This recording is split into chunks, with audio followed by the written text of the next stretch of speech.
Shalom, nama saya Peter Sapridan Purba, kelas 11,2. Saat ini saya akan mempresentasikan PPT Ekonomi tentang pengaruh perdagangan internasional terhadap perekonomian dalam negeri pada masa pandemi.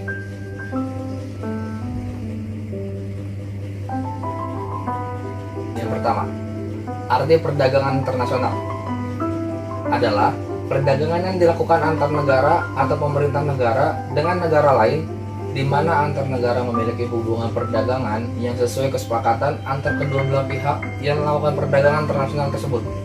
Yang selanjutnya, faktor-faktor pendorong perdagangan internasional. Perbedaan penguasaan teknologi, transportasi antar negara, perbedaan selera, keinginan meningkatkan pendapatan negara, kondisi iklim berbeda-beda, keinginan memperluas pasar, adanya kelebihan produk, keinginan menjalin kerjasama yang lebih, perbedaan kondisi geografis, ingin memperoleh dukungan dari negara lain.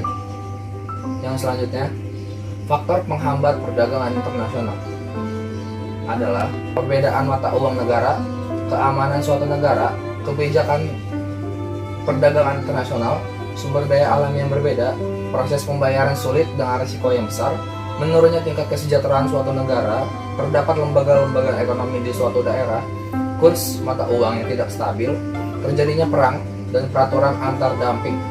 Selanjutnya, manfaat perdagangan internasional.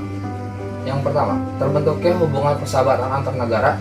Yang kedua, menciptakan efisiensi dan spesialisasi. Yang ketiga, meningkatkan kemakmuran negara. Yang keempat, berkurangnya pengangguran. Dan yang terakhir, menstabilkan harga. Selanjutnya, penghambat perdagangan internasional di masa sekarang. Yang kita tahu, karena wabah COVID-19 ini, jadi beberapa negara melakukan lockdown untuk menjaga masyarakatnya atau yang disebut dengan PSBB yang untuk terhindar dari virus ini. Akhirnya negara tersebut terpaksa memberhentikan kerjasamanya untuk sementara sampai kondisi negara tersebut dan negara lain pulih kembali. Yang selanjutnya, dampak berhentinya perdagangan internasional masa kini.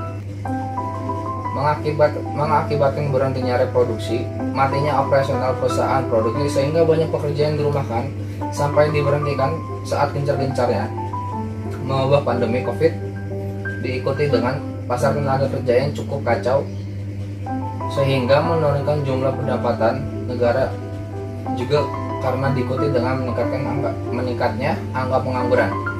Selanjutnya, cara mengatasi perdagangan internasional di masa sulit ini. Yang pertama, yakni meningkatkan daya saing melalui pengembangan produk, baik dari sisi pengemasan ataupun desain produk.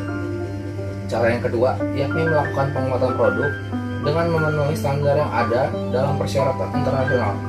Yang ketiga, pelatihan bagi calon eksportir baru, terutama UMKM, melalui program pendidikan dan pelatihan ekspor di Indonesia atau PPEI.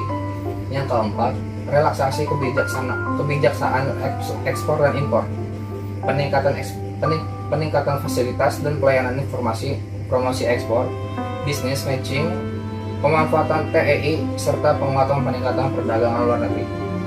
Selanjutnya, kesimpulan yang dapat diambil dalam kondisi ekonomi di masa pandemi ini adalah sulitnya mencari secerca duit dengan kondisi PSBB yang diterapkan oleh pemerintah di seluruh tempat, sedangkan manusia adalah makhluk sosial yang membutuhkan sosialisasi sebagai bentuk bertahan hidup. Contohnya adalah berdagang atau melakukan kegiatan ekonomi, yang tentunya sangat sulit bagi kalangan menengah ke bawah.